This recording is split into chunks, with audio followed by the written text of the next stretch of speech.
Berdasarkan data Dinas Penanaman Modal dan Pelayanan Terpadu Satu Pintu Tabalong, jumlah penanaman modal selama tahun 2020 terus bertambah, terutama penanaman modal dalam negeri. Rupanya pandemi tidak menjadi penghalang bagi investor untuk melakukan penanaman modal di Tabalong. Pada triwulan pertama tahun 2020, terdapat 51 penanaman modal yang terdiri dari 48 penanaman modal dalam negeri dengan nilai investasi mencapai 690 miliar dan 3 penanaman modal asing dengan nilai investasi sebesar 531 juta dolar. Sedangkan pada triwulan kedua tahun 2020, terdapat 51 penanaman modal yang semua berstatus sebagai penanaman modal dalam negeri dengan nilai 1,02 triliun rupiah. Dan pada triwulan ketiga tahun 2020, kembali bertambah 50 penanaman modal dalam negeri dengan nilai 2,5 triliun rupiah. Jenis investasi tahun ini berada di sektor usaha, pertambangan maupun sektor green investment. Kepala DPMPTSP Tabalong, Nanang Melkani mengakui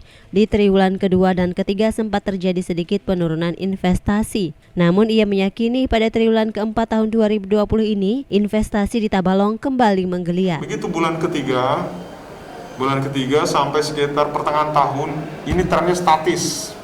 Kenapa? Saat pandemi kan. Saat pandemi kemudian sempat terjadi PSBB di beberapa daerah, walaupun di kita enggak, tapi di daerah-daerah kota-kota besar banyak dilakukan PSBB. Ada juga work from home ya, karyawan diliburkan dan sebagainya. Mungkin sebabnya seperti itu.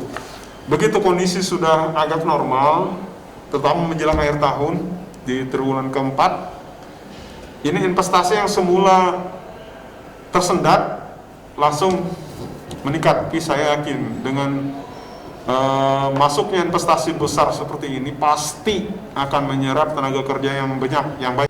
Nanang Melkani berharap tahun 2021 mendatang, investasi di Tabalong didominasi pada sektor green investment seperti pengembangan pertanian, perkebunan, pariwisata, dan perikanan. Pasalnya Tabalong saat ini tengah bersiap menjadi penyangga kebutuhan ibu kota negara baru di Kalimantan Timur. Maimun Antung Nur Rahmi, TV Tabalong melaporkan.